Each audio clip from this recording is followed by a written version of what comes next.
Yesterday morning, we were talking about fear.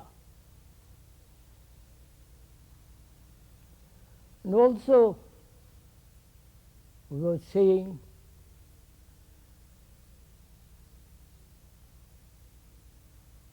that our consciousness, the structure of our thinking, which is consciousness, is based on thinking. The desire for power, the many wounds that we receive from childhood, and also we talked yesterday about the freedom from all fear. And whether man who has lived upon thousands of years, whether it is at all possible to be totally, completely be free of this great burden of fear.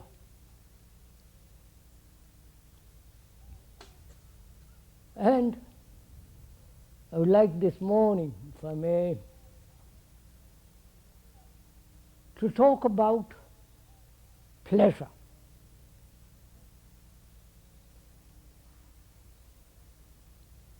One of the structures of our consciousness is fear, pleasure, and sorrow.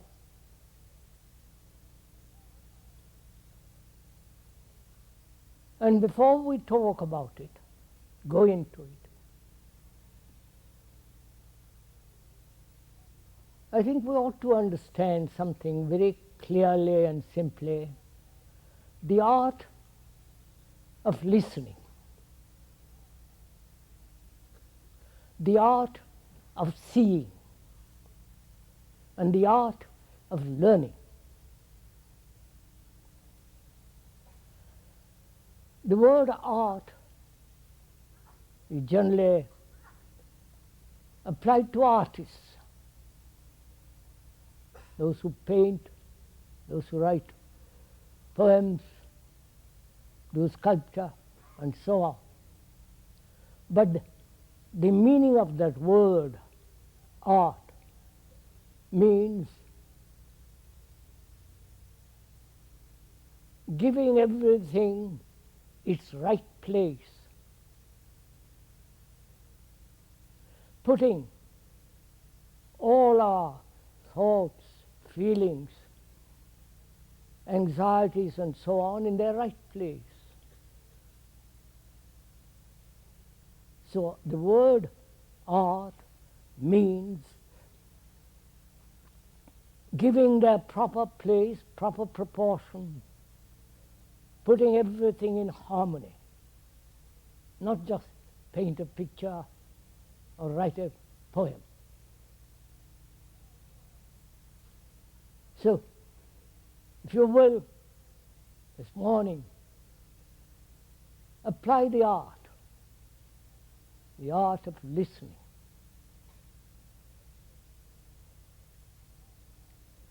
We rarely listen to anybody. We are so full of our own conclusions, our own experiences, our own problems, our own judgments. So we have no space in which to listen. We ought to have some space so that as two friends, you and I, the speaker, or talking over together their problems, amicably under the shade of a tree, sitting down and looking at the mountains, but concerned with their problems. And so they're willing to listen to each other. And to listen is only possible when you put aside your particular opinion, your particular knowledge or problem, your conclusions. When you are free to listen, not interpreting, not judging, not evaluating, but actually the art of listening, to listen with great care, attention, with affection. And if we have such an art, if we have learned such, rather, if we are capable of such listening, then communication becomes very, very simple. There will be no misunderstanding. Communication implies to think together, to share the things that we are talking about together, to partake in the problem. As two human beings living in a monstrous, corrupt world where everything is so ugly, brutal, violent, and meaningless. It's very important, seems to me, if I may point out, that in the art of listening, one learns immediately. One sees the fact instantly.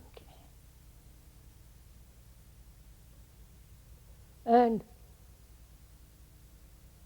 if one listens rightly, as we pointed out the meaning of that word, right, correctly, accurately, not what you think is right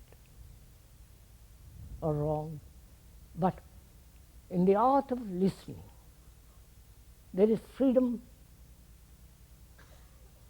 and in that freedom, every word, every nuance of word has significance, and there is immediate comprehension, which is immediate insight, and therefore immediate freedom to observe.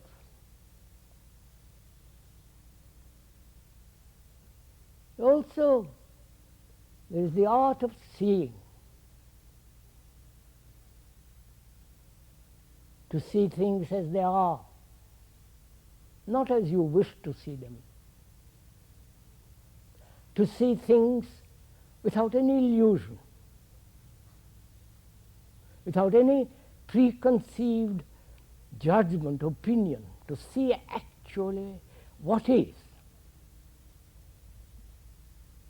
not your conclusions about what is. Then the art of learning, not memorizing,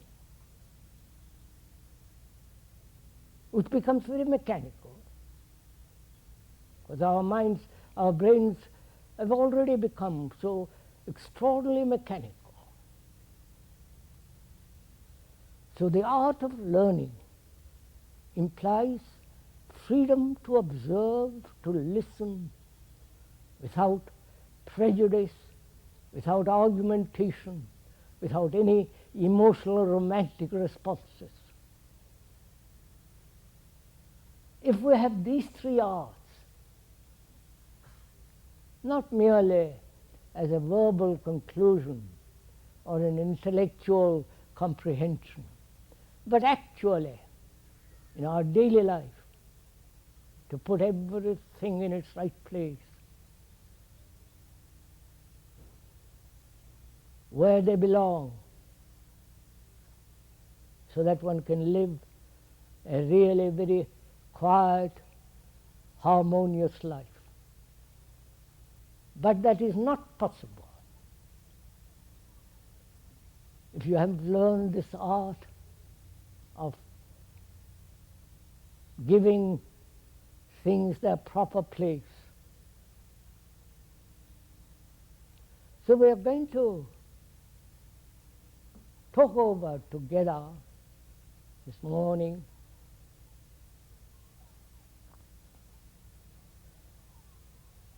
the problem of fear, not only a problem of fear, and go into it much more, but also the problem, the question, why human beings throughout the ages pursue so intensely pleasure. Not that it is wrong or right, but why?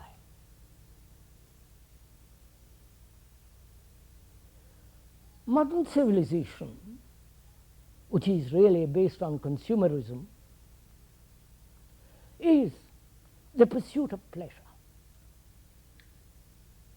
If you observe it, the books, your own feelings, is this constant, endless pursuit of pleasure, which we are going to, because pleasure and fear are the two sides of the same coin.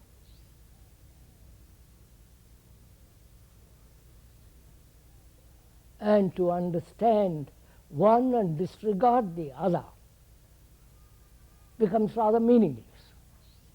So we have to examine both fear and pleasure, not as a separate things, but flowing into each other, as the two sides of the same tree, of the same coin. We were saying yesterday that fear is time.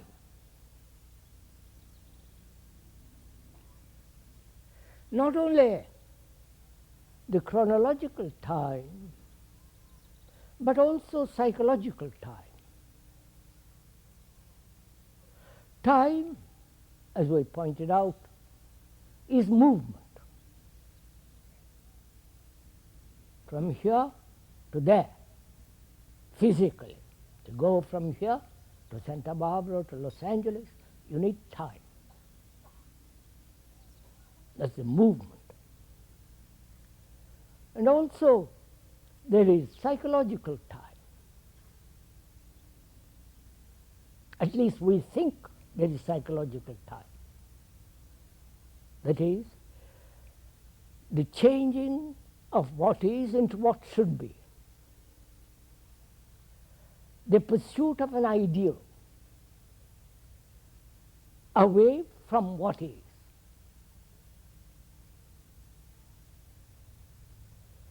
The what is violence or grief or pain, and to overcome that or to understand it or to go beyond it, psychologically we say there is non-violence, and to achieve that you need time. So there is both physiological time, the time by the clock, and also we think, unfortunately, that there is psychological time. That is, the pursuit of an ideal, which is time.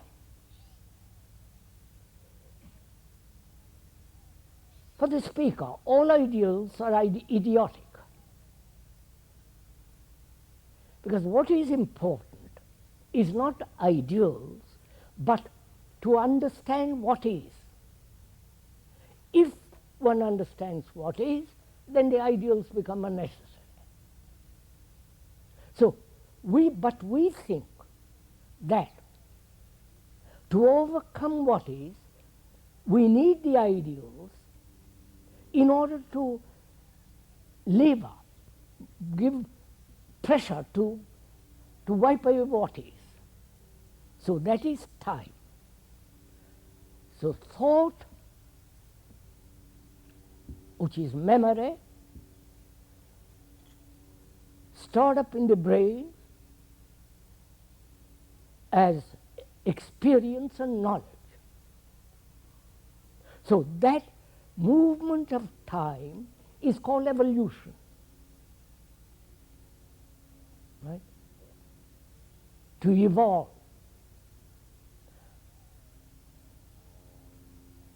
So we think one can be free of fear through time. Right? You understand? Now the speaker is questioning the whole process of evolution, psychological evolution. Are you following me?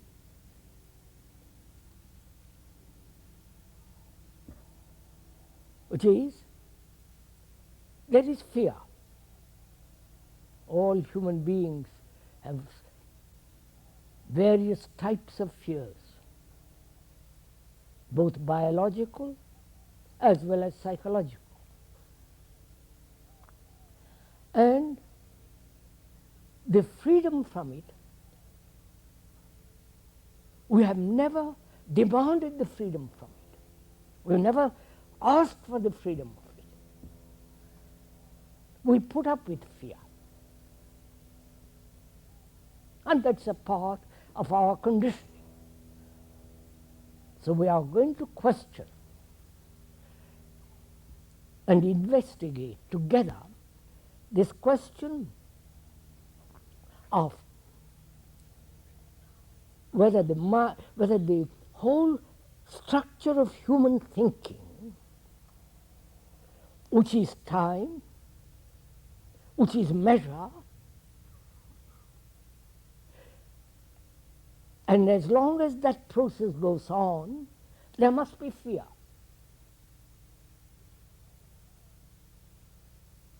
We are saying that fear can stop instantly, completely, and has no future. Not that you will have other forms of psychological fears, but the ending totally of fear. And that's only possible when you understand the nature of time, the psychological time. You understand? May I go on?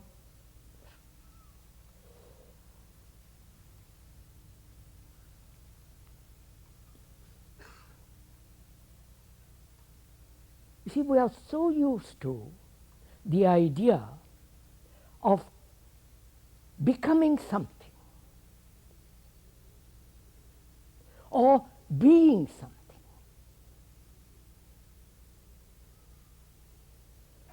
This is very interesting. May I go into something, I deviate a little bit from this? You've all heard, I'm pretty sure, because you are probably all acquainted with transcendental meditation, aren't you? Right? Unfortunately. You don't know actually what it means. The word mantra, which you repeat after you've been giving $50 or $100 to somebody, and he'll tell you the secret of a new mantra, you know, that game you play.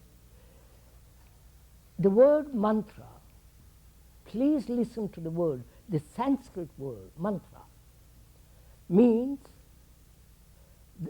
man means to reflect upon not becoming or being. To reflect upon not becoming or being. Reflect about it. Think about it. Ponder about it. Meditate about it. And tra means destroy or put away, deny all self-centered activity. You understand them? That is the real meaning of the word mantra. Right? And leave it. I'm talking. We'll talk about it in discussion tomorrow and after tomorrow. That is, the total self-denial of not becoming, not being. And look what you have reduced it to. A commercial affair, a $20 million industry, and the real meaning of it is gone. And I brought it in because we want something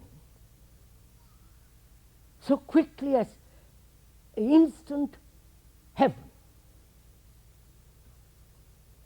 instant enlightenment, whatever it is. We are afraid to use our reason, afraid to be logical, sane. And if we want to understand the nature of fear and see the consequences of fear in action,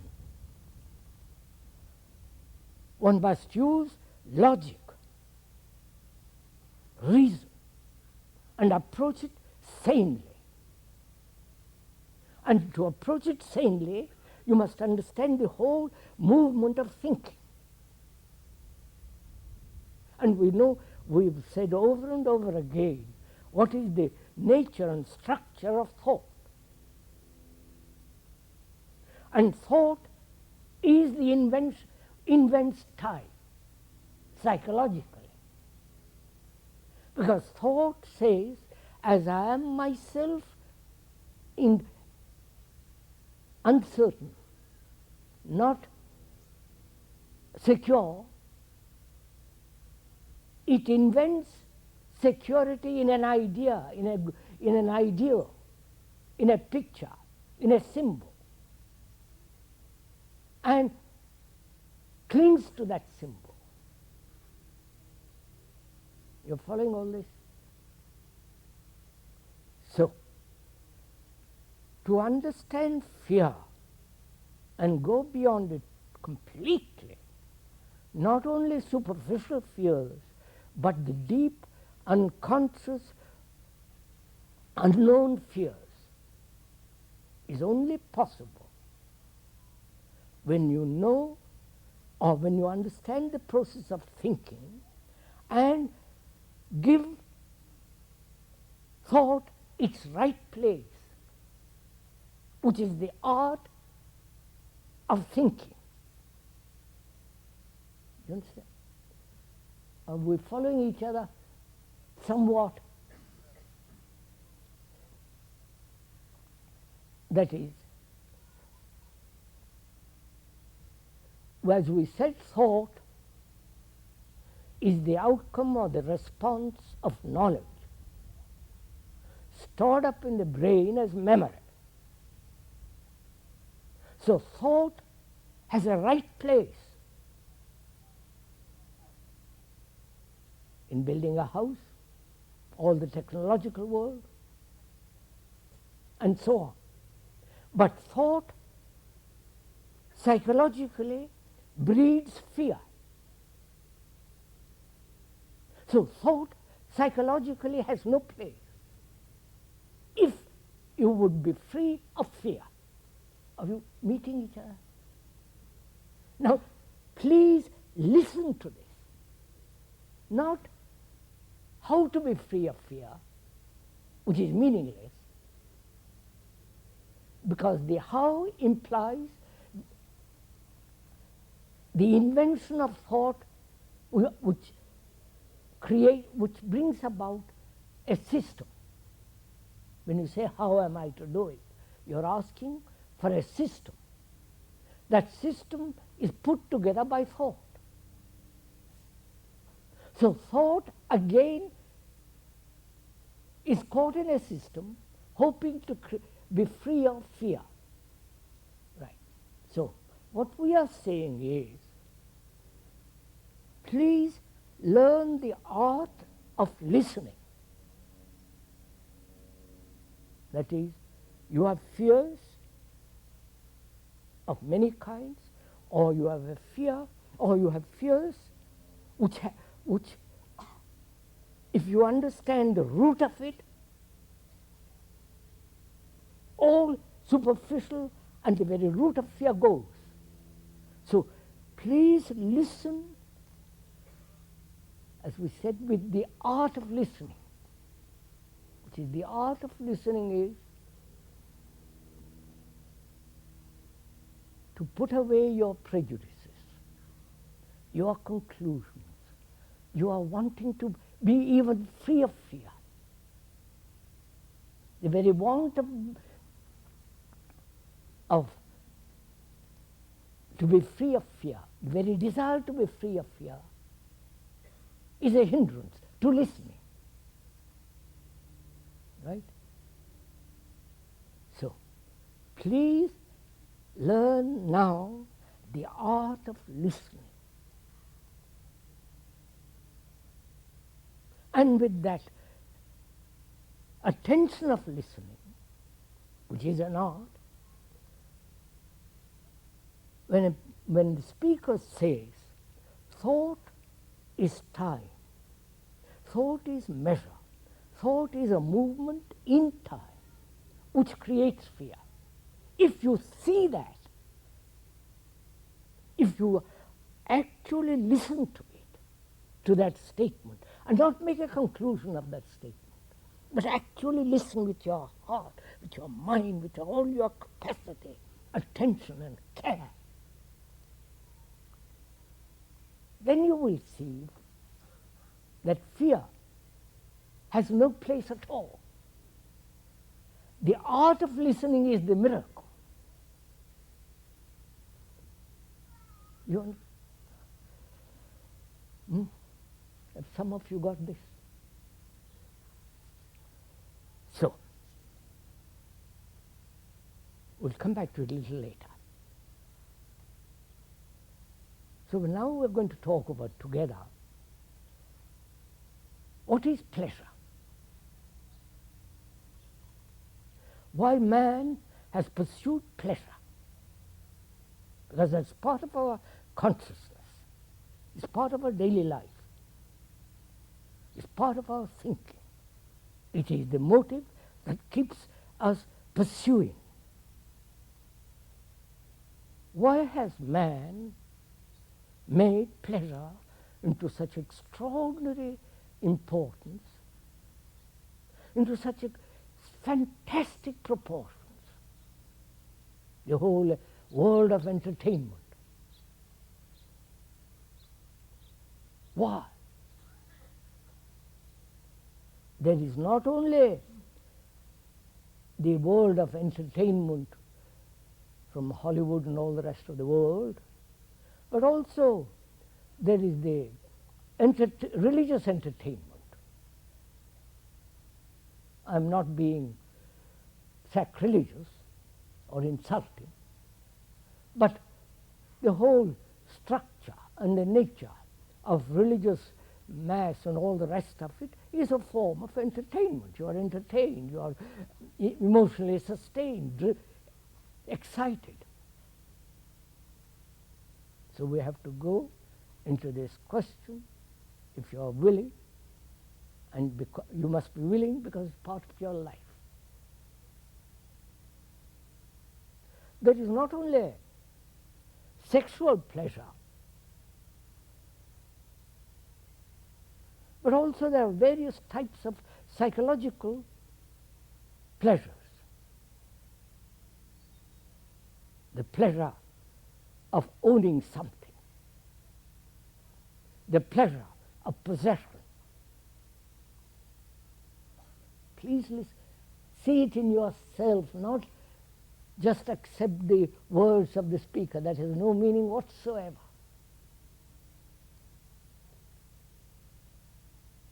The art, the pleasure of possession, the pleasure of being attached to something, the pleasure of belonging to something, a group, a community, a sect, a family. Then there is the pleasure of power. Power over others, power over oneself, the control, which is a form of asceticism. The word asceticism comes from, which means basically ash. The word ascetic means that which has been made into an ash, a withered human being. That's what's implied. So there is power, there is pleasure in power, possession, attachment. There is pleasure in belonging to a particular community. The pleasure of following the herd, not swimming against the current, or swimming against the current, which becomes also a form of pleasure. So there are these innumerable forms of pleasure. I hope one is aware of it. That is, if one may ask, are you, as a friend, talking over together, the friend asks, are you aware of the pursuit of pleasure which you follow, which you are pursuing? And we are discussing that pleasure, whether it is the pleasure of taste, food, sex, the biological pleasures, the sensuous pleasures, and the psychological pleasures.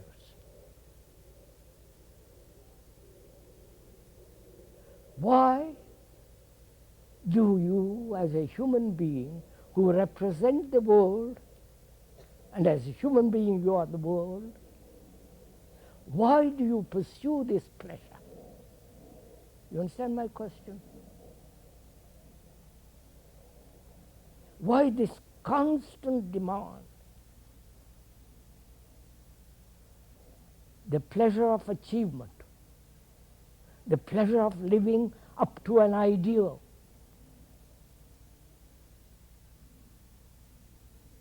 the pleasure of the search for so-called God. God is, after all, the invention of thought, isn't it? Are you willing to look into that? Because while we are talking about that, it's important to understand what is reality and what is truth.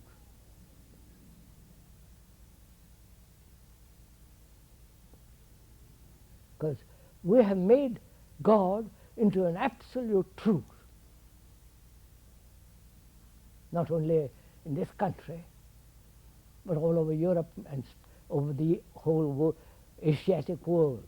Mention the word God and you are a most respectable person. So we are asking, what is reality? And what is illusion?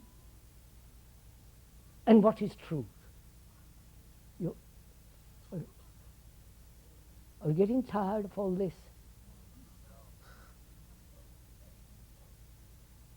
I hope you're not merely listening to a lot of words, then it becomes very tiresome. then it becomes rather boring. But if you are listening, which is the art, which is a great art, then you have to find out what is reality. Would you say reality is everything that thought has created? Everything. The beautiful building, the temple, the mosque, the cathedral, and all the contents of the cathedral, the mosque, and the temple. That is reality. And thought has not created nature. That is reality. There it is. But thought has created many illusions.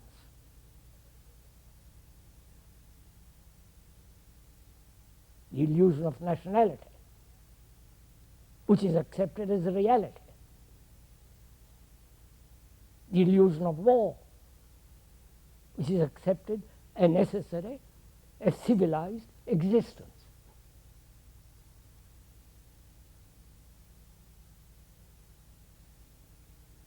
So, thought, whatever thought has created, both technologically as well as that which thought has created as illusions, is a reality.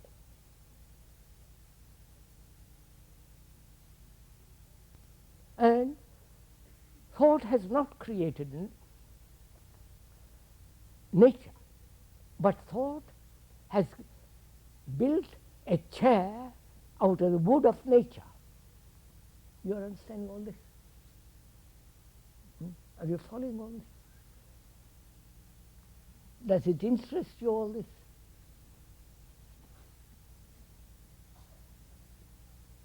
So, truth has nothing whatsoever to do with reality, which we'll talk about when we go into the whole question of what is meditation. Because what we are talking now is a part of meditation. The art of listening is a part of meditation. The art of seeing is part of meditation and learning. So what we are doing now is a movement of meditation, which is to be free of fear and the understanding of pleasure.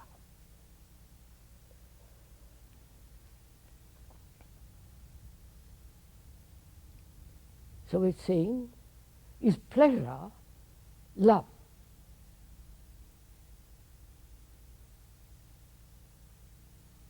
Right?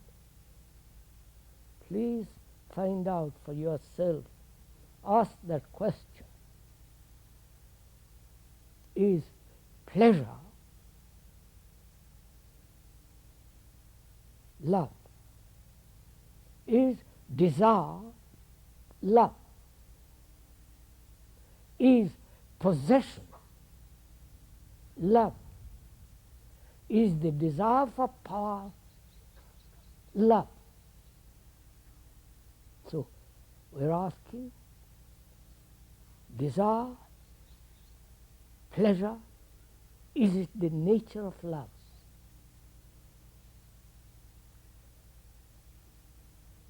And if it is not, why have we made pleasure more dominant than love?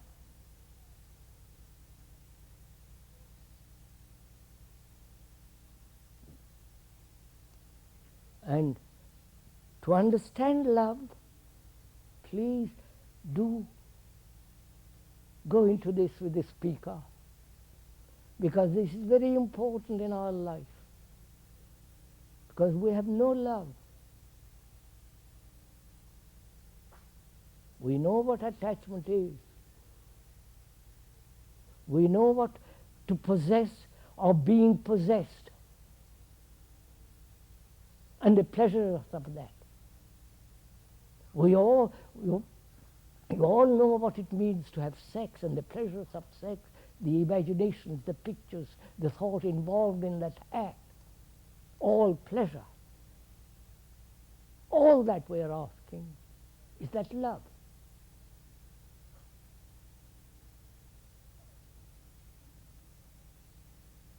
And we use that word love so easily. I love my country, I love my books, I love what I'm eating. I love my wife or my girl. So, one has to go into this question very deeply to see and discover for oneself what love is. Without that, you have wasted your life. You are just zombies or just human beings uttering a lot of words, living a useless life, confused, miserable, suffering. So you can only understand that which is love when there is the understanding, not verbal, not intellectual, but the depth of the meaning of pleasure. There is pleasure, there is enjoyment, and there is joy. You understand? There is pleasure and the enjoyment of a morning when the sun is out, early morning, when the birds are singing, the light on the mountains, on the leaf, and the color. That's a great delight, great enjoyment.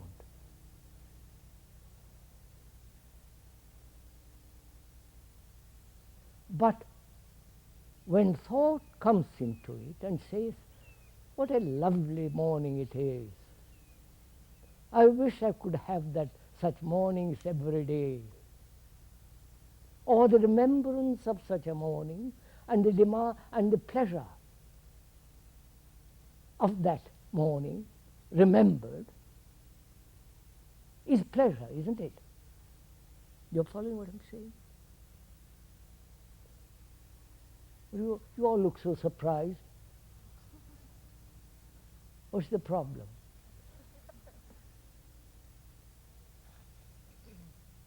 Look, you have an experience, a pleasurable experience, an experience which is delightful, happy, joyous.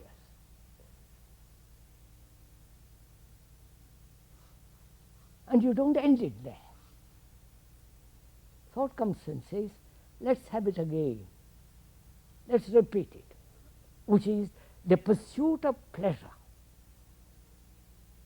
That which was delightful, enjoyable, has become instantly a pleasurable thing through the movement of thought. You get it? You understand this? So, there is pleasure, there is enjoyment, there is joy. Joy you can never invite. It comes. Happy, an extraordinary, harmonious, marvelous state. And you don't end it there. Thought says, I must have it again. The desire to have it again is the pursuit of pleasure, not the actual experience.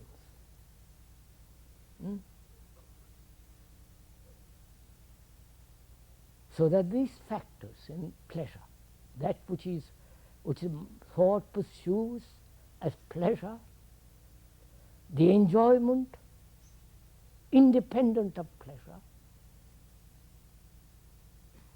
the delight, the beauty of something. Talking of beauty,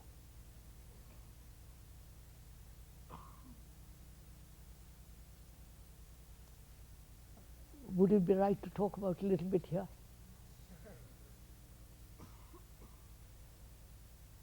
What is beauty? You know, when you see something extraordinarily beautiful, the mountain, the deep valley's shadow,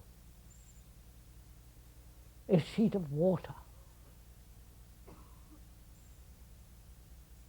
When you see this marvelous, intense things, at that moment, at that second, you are not.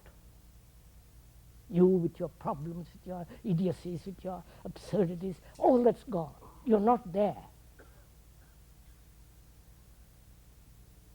Because the magnitude and the dignity of the glory of a mountain is so enormous it drives you away. And which means there is beauty only when you are not. Got it? Oh my God.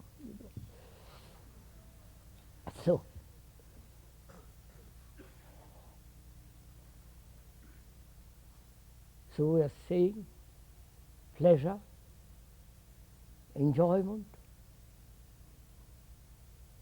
and joy. And to put all this in their right place is the art of living.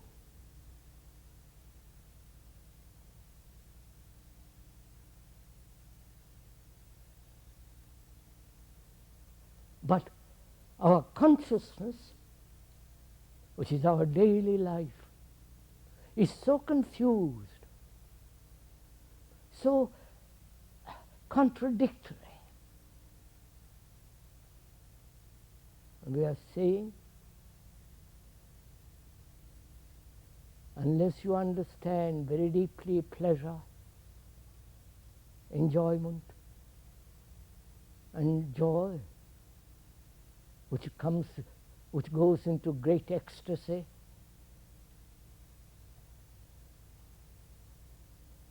unless there is order in your consciousness,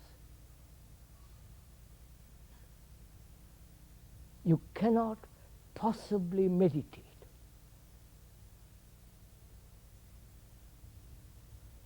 And that what we are doing now is to live a way of life which is meditative, not meditate and lead a stupid, mischievous, violent life. So,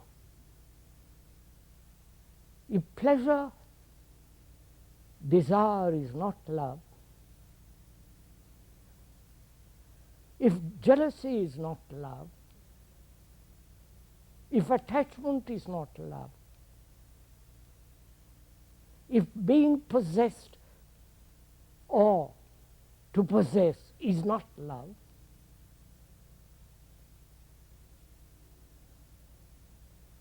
and as most human beings live with the pleasures of possession, then what is the relationship between pleasure and love? What is the relationship between attachment? You know what attachment is? How it comes into being? And love. What is attachment? My country, my God, my belief, my wife, my husband,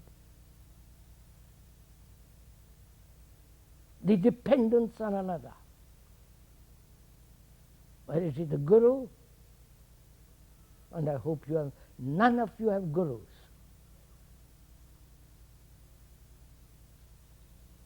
Then you are depending on somebody who thinks he knows. When somebody says, I know, beware of that person. So, to understand what is the relationship between pleasure and love, you must understand what is relationship between human beings, right? What is the relationship between human beings, actually? Have they any relationship at all? Or is only relationship of reactions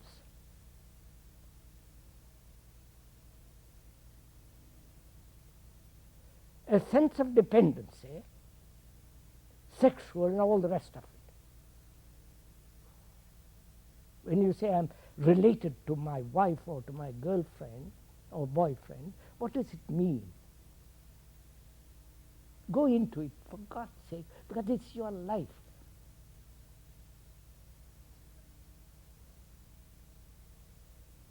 What does it actually mean?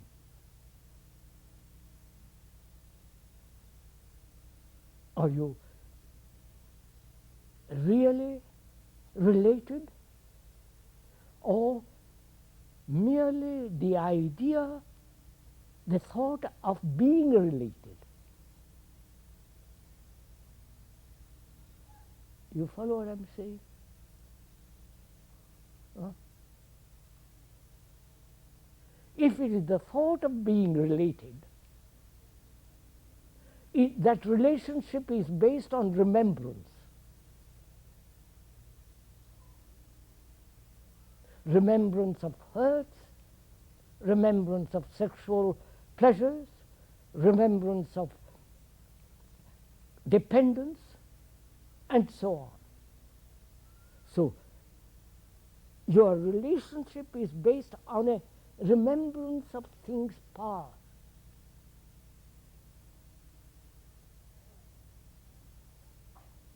And to that relationship we are whole. So, she has a remembrance of things past, and you have a remembrance of things past. So, you never meet. You are understanding all this? Are you understanding all this? Perhaps you meet in bed, but actually you never meet.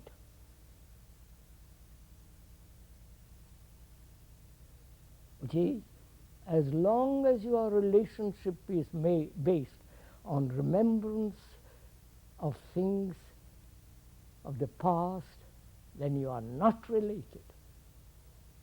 You may call it love. It's a dead thing. And that's why there is such conflict between man and woman.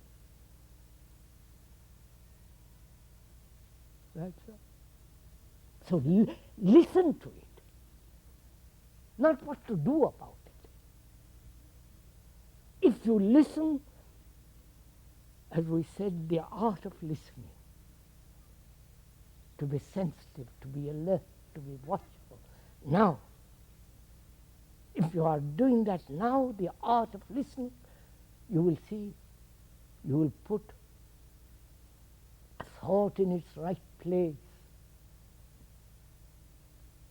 Then you will have an actual relationship with another. Therefore, never conflict with another.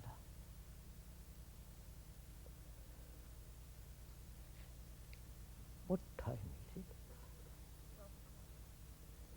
it? It is 12 o'clock. Probably most of you will be glad it is 12 o'clock. But let's go. I'll go on a little while and then we'll stop, because you can't stand more than an hour of this kind of talk. because if you are working as the speaker is working for you, your brains will not stand more than an hour.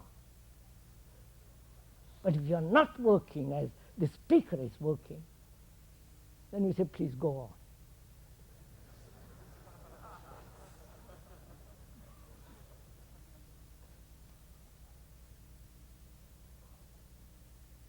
So we have come to a point in the understanding of our consciousness, which is our life, which is our daily, everyday life. In that consciousness there is the desire for power, the many hurts that one has received from childhood. Then there is fear, pleasure, and the thing that we call love, which is not love, and the innumerable beliefs that we have. I believe in God, I don't believe in God, I believe in socialism, I believe in capital. You follow? Belief. And belief indicates a life which is based on make-believe, which has nothing to do with actuality. So we are bringing order in consciousness. Not by wanting order, not by making an effort to bring about order, but by listening, seeing, learning. To listen, there must be no direction. You understand? To see, there must be no distortion.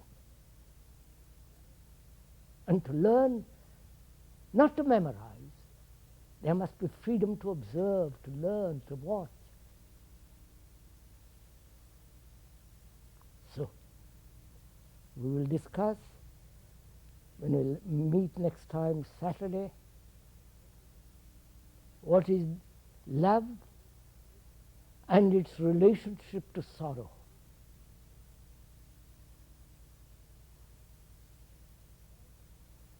And if there is time, we'll go into the question of what is death. Because that's one of the factors of life, the dying. And unfortunately, we never face it.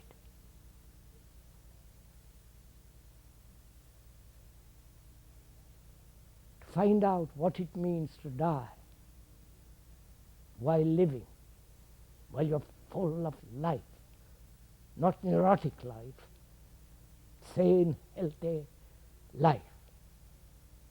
To find out the depth and the meaning of that extraordinary thing called death. And it is related to love. Love is not separate from life and death. Right, sir? Is that enough?